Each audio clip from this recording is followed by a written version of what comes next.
Welcome to the Power of Owning Your Career podcast. I'm your host, Simone Morris, and I have a passion for empowering others to take responsibility for their careers. Yes, I've written several books on owning your career and am loving hosting this podcast. This podcast is for you if you're willing to make a shift to the driver's seat in your career. We feature leaders who inspire, empower, and motivate you for consistent career action for results. Please continue to join us every Sunday when a new episode is released. Let's get into this week's show.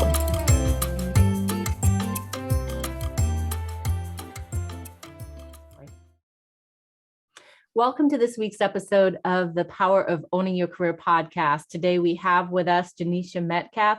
She's a social impact strategist who is focused on leadership training and building institutional partnerships. She has trained hundreds of corporate nonprofits and community leaders in fundraising strategies, community engagement, and culturally responsive practices. We're delighted to hear more about her career journey, how she balances it all, and most importantly, what her formula is for owning her career. Genisha, welcome to the show. Hi, Simone. Thanks for having me. Absolutely. Well, give us a little more flavor on your background. Tell us what you're currently doing and maybe succinctly give us some insight into your career journey. Yeah, of course. So I started my career in foster care, and I'm a social worker by training. I have my master's in social work from Fordham University, where I still teach in the School of Social Services. And I always start my career journey there because I think how you are trained to view the world and communities and what you feel your contributions are so important, right? So in social work, I'm always thinking about how can we move resources? How can we help communities? How can we approach things from a human rights and social justice perspective? So I brought that into my work over the last decade of my career, whether it's been fundraising, leading corporate partnerships, social impact strategy, which is the work that I do now. And I've done this in a variety of settings, right? So you can be a social worker and have that background, but I've worked for universities, I've worked in tech, I've worked leading nonprofits and for tech nonprofits. So it has been a joyous ride. I'm sure we'll get into that a little bit later. But I like to think of myself as someone who is capable of working across sectors. I really pride myself on that. So I don't necessarily put myself in a box of one thing or another. I just think social impact strategist really covers the breadth of what I'm doing, which is helping communities move forward and ensuring we approach that through an equity lens. Wonderful, wonderful. Did you always want to be a social worker? Yeah, I did, but I didn't call it that, right? So I think that's an important distinction. I had a very limited view of what social work meant when I first started my career. I really thought of it as more benefits access, giving out food stamps, being a caseworker. Those were the only things I really knew about social work. I didn't understand the policy making, the fundraising, the bringing communities together, the social impact components, and what we term as macro social work. I had no visibility into what that was. I just started my career wanting specifically to help children whose parents were incarcerated. So I studied criminal justice and psychology as an undergrad. I did my bachelor's degree is from Temple University, and they have a phenomenal criminal justice program there. And as a part of that program, we went to a women's prison and spent time looking at the criminal justice system and the impact on women and families. And I realized that the side of the criminal justice system I thought I wanted to be on, right? Criminal psychology, understanding how to help children whose parents were incarcerated, that was the aftermath, right? Like this social work is about preventive care. It's about providing resources and support. So the more I understood and learned, had I known this, who knows, I might have done a bachelor's in social work, right? Had I really understood what it was about. So I think the short answer is, yes, if I understood what it was when I was going to college, but it really took me years to discover that what I wanted to do was actually called social work. So on the show, we talk a lot about the driver's seat, which means being really in control of your career, hands-on. And would you say during that time, while you were doing the discovery phase, more clarification of where you wanted to go on your career journey, were you in the driver's seat? No. I like to do what I called, like, I floundered my way up. I have a lot I have a visual. I have a lot of like fail forward moments, right, in my career. And this is why I'm such a big, champion of supporting particularly women of color. Because I think like space to figure it out and take risk and have autonomy, those are the things that allow you the ability and give you the confidence to sit in that driver's seat, right? Like if you think of the analogy of actually driving a car, and getting to that point, like someone has to trust you enough to let you borrow their car to practice. Someone has to take you for your road test, right? Like there are all of these steps and confidence building moments for you to get into a driver's seat. You can't just decide you want to drive one day, so that's how it's been with my career. It took me years to get into the driver's seat because I needed to first know that, I wasn't, that I was, one, capable, and two, that if something happened, I could rebound from those things. So that I think is really just huge, right? Like you have to borrow the confidence of others sometimes in yourself before you have it, to really own your career and kind of sit in that seat. I love that. Fail forward and borrow the confidence of others. Tell us about fail forward. What does that mean? What does that look like? Give us a little more insight on that.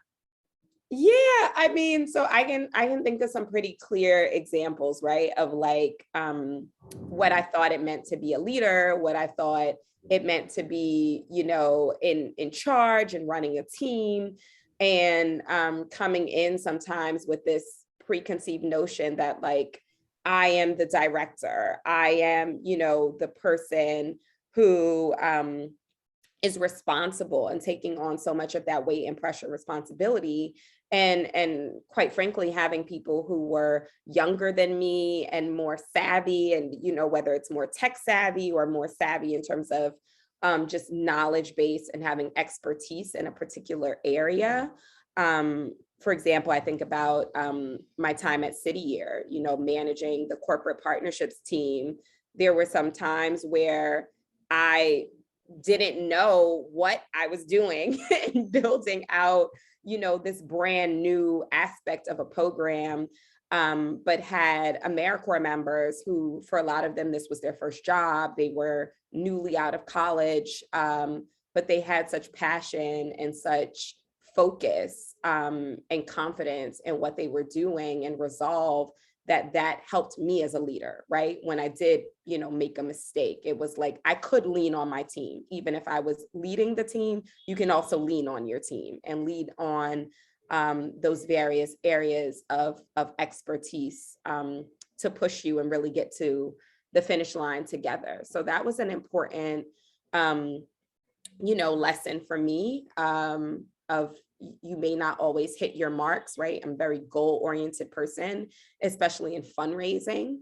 There have been times where I thought a major gift was going to come in and it didn't come in. And I get a call a year later, like, hey, that relationship you built back in 2016, they're now a partner, even though they, we thought they were gonna come through when it was your responsibility to get it across the finish line.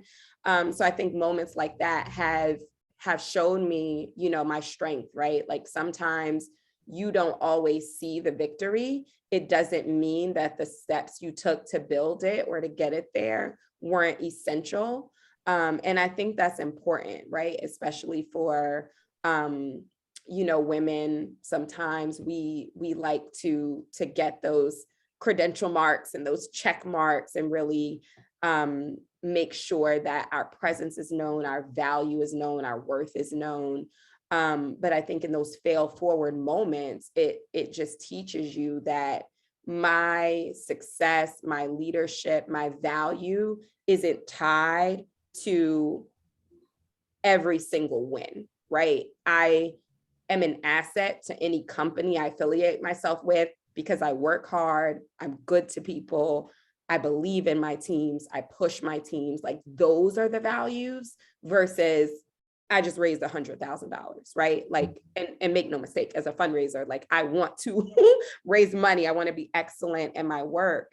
But I think it just taught me a lot about being clear about what my values are and what I'm bringing to the table, win or lose in those incremental moments of defining success.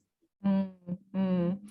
With that experience, can you talk about the ingredients for successfully owning your career? I like to call it, what's your formula for owning your career?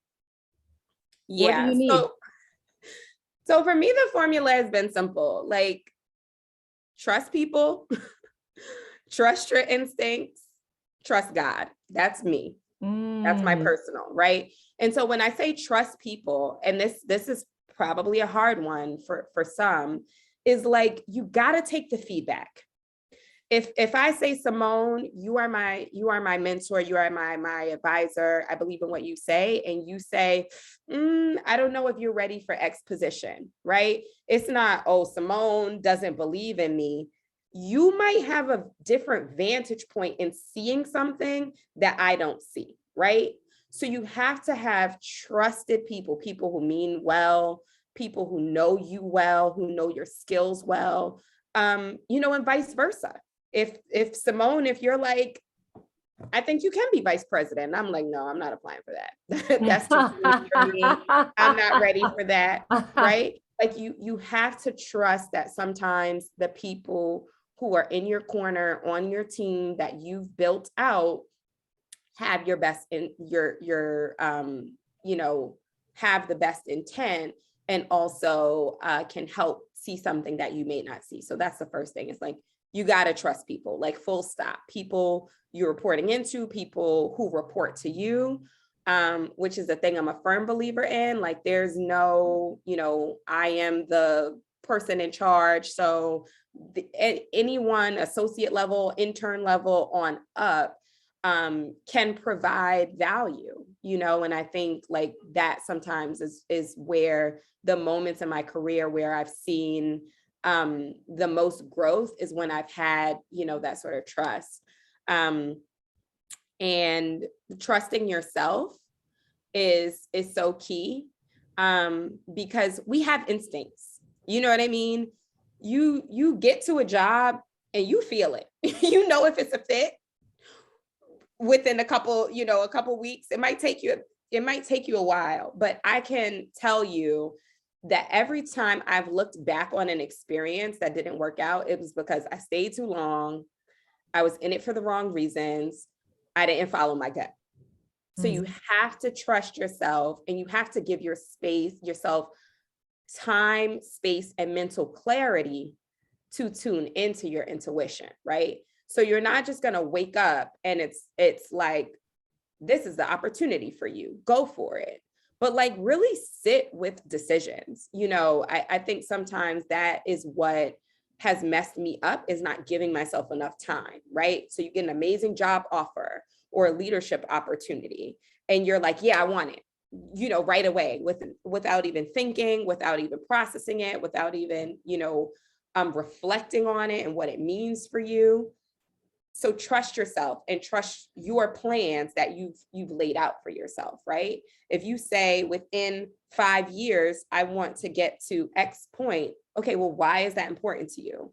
Is it, and I don't judge motivations, right? Some of us are motivated by money. Some of us are motivated by visibility. Some of us are motivated by impact. I've done all three, depends on what season I'm at in my life and what aspect of the plan it's fueling. So I think like trust that you have a well thought out plan that is going to get you from A to B. And the last thing is, for me, it's trust God, because there are things that I've never could have imagined. Like I am a social worker, as I mentioned. So the idea of working in tech was not like in the plan or in the cards. But I've had experiences in my career where, one day I'm like, okay, I'm just going to step out on faith and start consulting for myself. And then the next thing you know, I'm in a position to hire 3 people for my consulting company. Or I'm just going to, apply for a job where I have no connections, or I have no real insight into whether or not I would be a good fit for the opportunity. But there's sometimes, the universe is just like, what's for you is for you. You don't have to fight for what's for you, and I think when you make peace with that, like I am successful, I'm always going to be successful, right? That takes away that trust in the people in my circle, in myself, in God, takes away this mental blockage where I have to constantly worry if I'm going to make it. Like, if I'm being honest, for years, that weight was on top of every decision I made. Well, I don't know if I should take this because what if it blows up, and what if I fail, and what if you just decide you're going to be successful, like full stop, that's it. And everything else is just finer details working up to your success. You have to sometimes, I find, take that weight and that pressure off of, will it work? Won't it work? Like, what if it's a growth opportunity? What if it's a chance to expand your circle, to meet someone new, to get fresh perspective? So that's been my formula.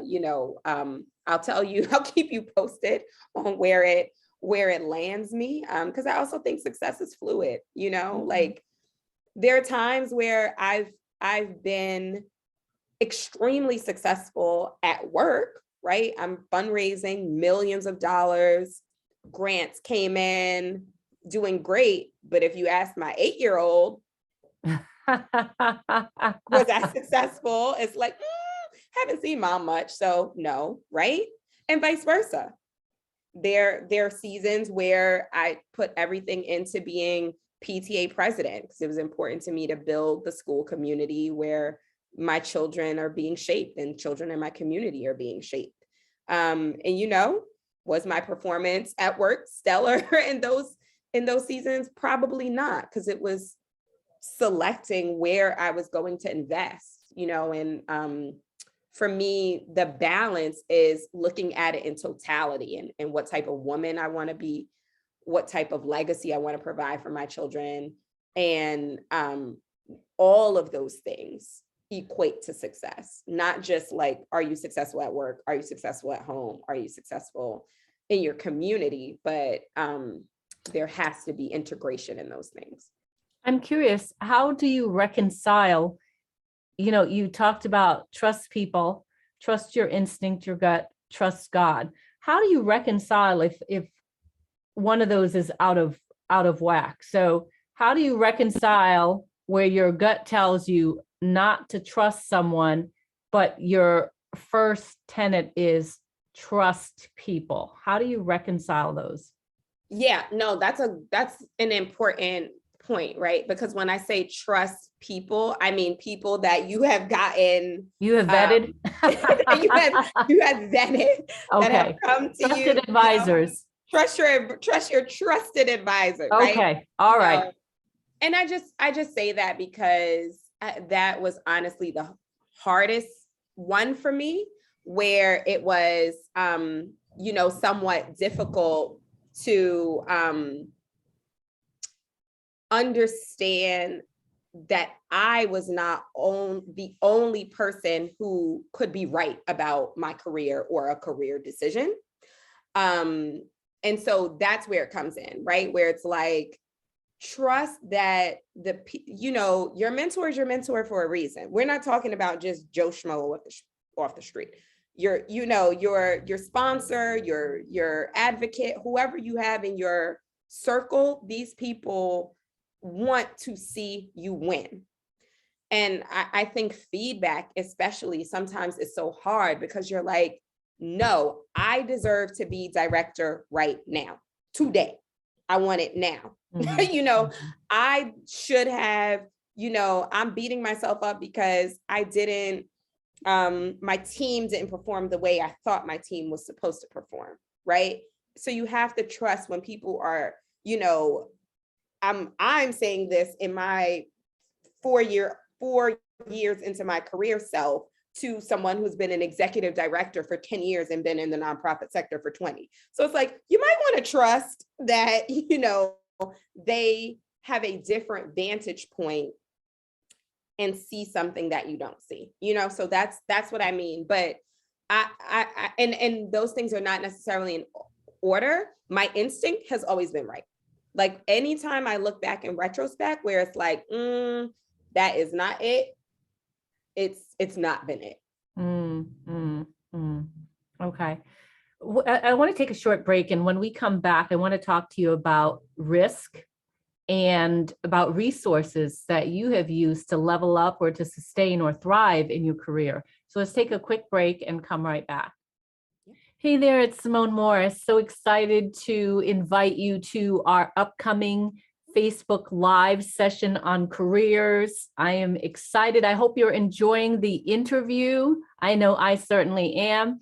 I want to invite you to go over to facebook.com/Simone Morris Enterprises and look for events. Look for our March 17th event where I am talking about careers. It's a live conversation that you can connect to, and we can have a rich discussion on what it takes to be successful in your career. We talk a lot about that on the show, but I want to have a live opportunity to connect with you and to connect with others who are interested in getting into the driver's seat in their careers, saying yes to the driver's seat. So come on out and participate in that event. We'll also put in the show notes a link to the live that we're inviting you to attend. It is for about 45 minutes to an hour, and it's on Facebook. It is a live event that is happening. So be sure to sign up for that event. And I will be talking about strategic planning. I'll be talking about your personal brand, promoting that personal brand. I'll also be talking about relationships, strategic relationships, as I've said, relationships, having a strategic plan. I know in our episodes we get different perspectives, but look forward to engaging with you and having a conversation on the 17th of March. So I will see you then. It's at 12 p.m. Eastern Standard Time on the 17th, Facebook Live. Hope to see you then. Take good care, everyone. Enjoy the rest of the show. We are back with Genisha Metcalf, and we have been talking about her formula for owning her career, some solid advice here. And I want to talk to Genisha about risk. How do you factor being risk appreciative? How do you, calculate taking the risk in your career? What advice would you have to people who are sitting in the fence, just afraid to risk for greater career gain? Yeah, I think it goes back to like unpacking A, your definition of success, and B, what you're actually afraid of. Mm-hmm. Like I mentioned, I started my career in foster care, and there were people there who stayed and didn't necessarily want to stay, but because they were afraid of that, leaving that comfort zone, right? What if my next employer doesn't let me, pick up my kid if I have an emergency? What if I don't find a new job? What if I'm not good at that new job, right? So there's some things that sometimes we tell ourselves of like, I don't know if it can get any better, that prevents us from the risk. But I don't know people who are at the top of their career and extremely successful in what they do who haven't failed or haven't taken risk. So when I think about the scale of the impact that I want to have, right? That's what motivates me to take risk. Because if I don't take risk, I'm stuck in job 1 or job 2 or job 3, but it wasn't until job 4, job 5, job 6, where I said, you know what, I can have my own consulting business. And that's when I raised $13 million. You know what, I can leave everything I know in foster care, working there for 5 years, and go to another organization when I'm on track to get a promotion. It's a risk, but it catapulted me to a completely different sector within nonprofit, into thinking about corporate philanthropy, which was something I had no visibility into, right? I went from being a caseworker to working with Fortune 500 companies on their CSR strategy. Mm-hmm. So that was a risk, right? I could have, I was, and that's the thing that I think sometimes people don't always think about, is like, it's not always just when you're unhappy, right? Like, I was happy. I was good at what I was doing. I loved what I was doing. I loved who I was working with. But there was, again, instinct that said, you can go from supporting the 20 people in your caseload to engaging 400 volunteers, to planning campaigns for thousands of young people, to running a program that impacts hundreds of Black-led nonprofits, right? Like, every time I took a risk and moved up and moved forward, there was more impact. There was more visibility. And those were the things that were important to me. So I think you have to weigh the risk against what it is that you really want, And the other thing I'll say about risk is, like, it's not for everybody. And I think, like, we as women have to have an honest conversation about defining success on your own terms. There are people I know who, like, making 6 figures does not motivate them. Having the C-suite job does not motivate them. Traveling around the world for work or doing these things does not motivate them. And that's okay. What I'm saying in terms of risk, and everything I'm saying, is framed in how I define success. Impact is important to me. Visibility is important to me. Scale is important to me. If those things are not important to you and staying where you are, I think that's perfectly fine, right? But sometimes we get caught up in another person's dream and living another person's version of success. So you're pounding down the pavement, you're applying for jobs, you're doing all of these things. But again, that's instinct. That's, if it's not for you, that's okay. It's some of the folks that I mentioned who stayed in foster care were perfectly happy where they were. And were proud to retire there after 20 years, 30 years, doing what they loved. So it's all about being true to yourself and honest with yourself about how you define success, in your heart. There are mom friends I have that, like, success for them is dinners on the table at 6:00, no exceptions. Oh my gosh. I wish. It's a few. It's rare. I wish. But right. But it's, so it's not a value judgment either way. But until you're honest with, like, that's the first step before you can think about risk or any of that, the other pieces of the formula. You have to get in the driver's seat of your definition of success. Love that. Love that. So much to unpack there. I wonder if you were to name a book after your career body of work, what would the book title be? What do you think? a book, I really think like floundering forward, failing fast would probably be it, or like a big question mark with lots of emojis, right? Because I also just have become very comfortable with living in a space of I don't know, which used to be very scary for me. But I truly wish I understood where we got this concept of you have to have everything figured out. A 5-year plan, a 10-year plan, right? Like I have friends who work for companies that didn't exist 10 years ago. How could you possibly know that, you know what I mean? That you were going to be even the job titles didn't exist. Right. When I was in high school or even college, I couldn't have thought, yeah, I want to be the vice president of corporate social responsibility and X company. Like, it's like, that wasn't even on my radar. It wasn't even a thing. It was like doctor, lawyer, engineer, like very basic tenets of career exploration. So I think we have to start having more conversations about value-based, purpose-driven careers versus in 5 years, I want to be in X title. What I say to myself is in 5 years, I want this type of flexibility. I want this type of job freedom. I want this type of work-life integration, because I think work-life balance is a total scam. That's a whole nother conversation. Yes.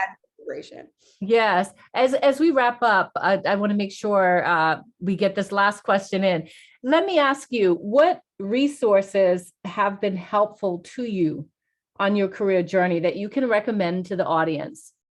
Oh, this is my favorite question. Because number one, your boss is not responsible for your career. I'm going to say it again. Your boss, I do not care if they are lovely, if you have lunch with them once a week, your boss is not responsible for your career. I have to pause you there. I have to, because it's resonating so much for me. My boss told me that one day, and it was at the right time. Sometimes you need to hear that at the right time, because you're believing it, but when you hear it and you receive the message.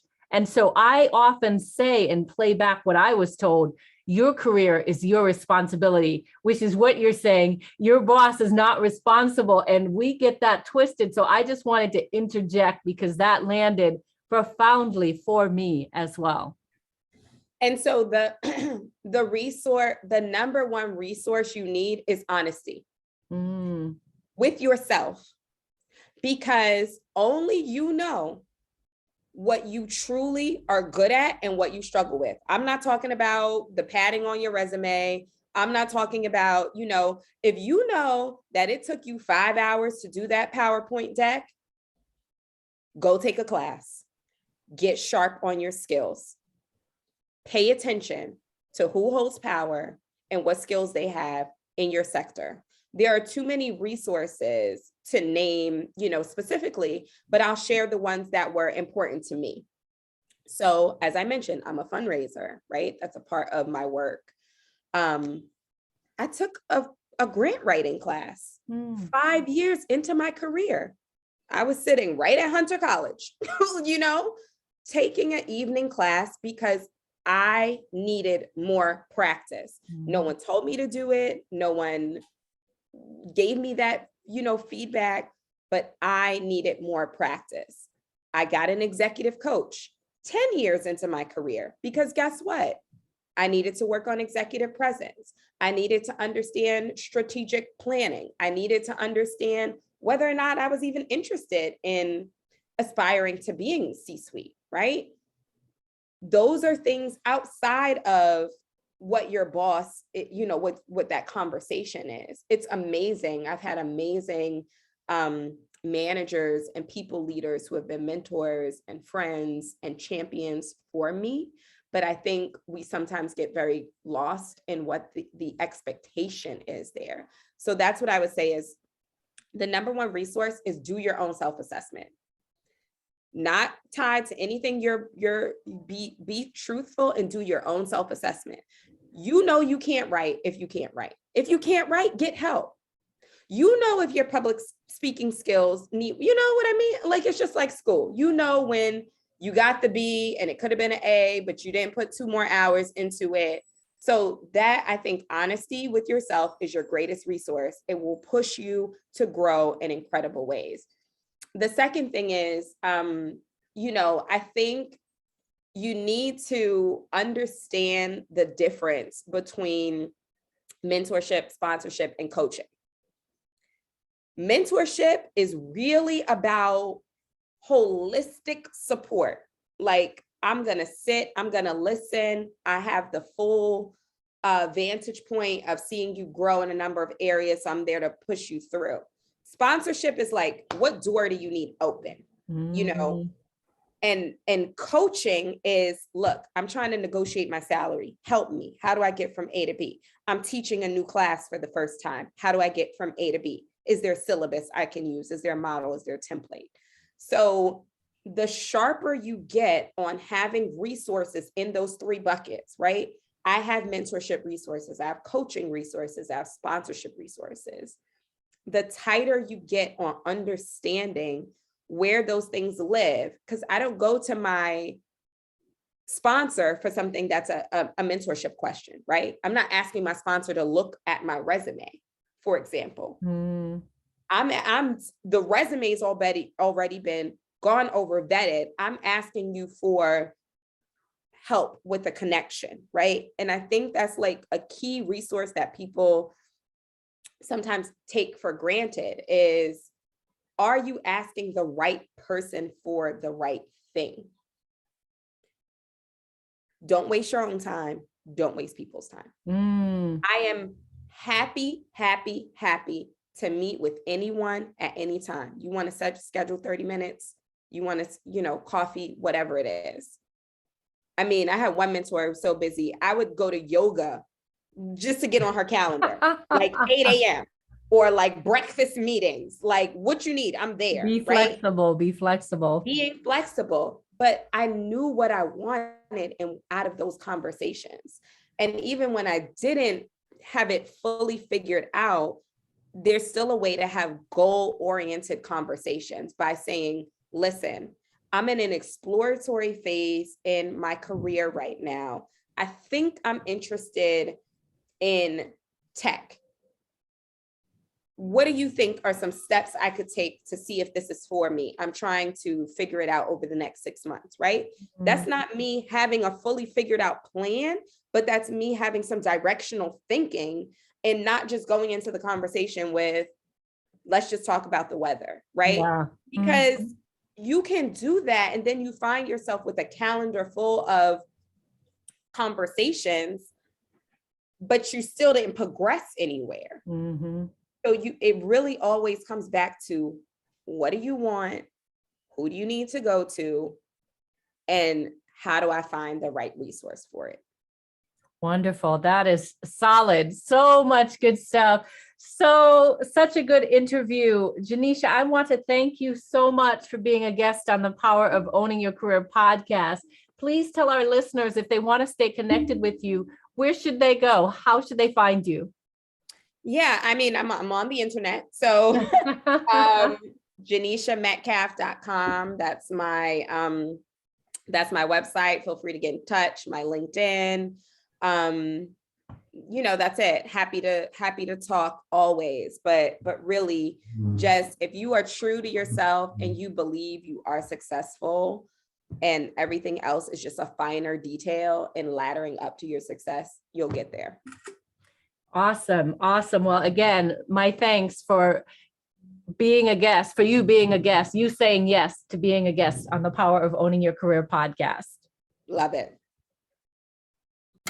I sincerely hope that you enjoyed this week's empowering career story on the podcast. If you did, I'm going to ask you to do me a favor. Wherever you listen to the podcast, be sure that you are subscribing and that you rate and review the podcast. It's so important as we continue to spread the word of career empowerment.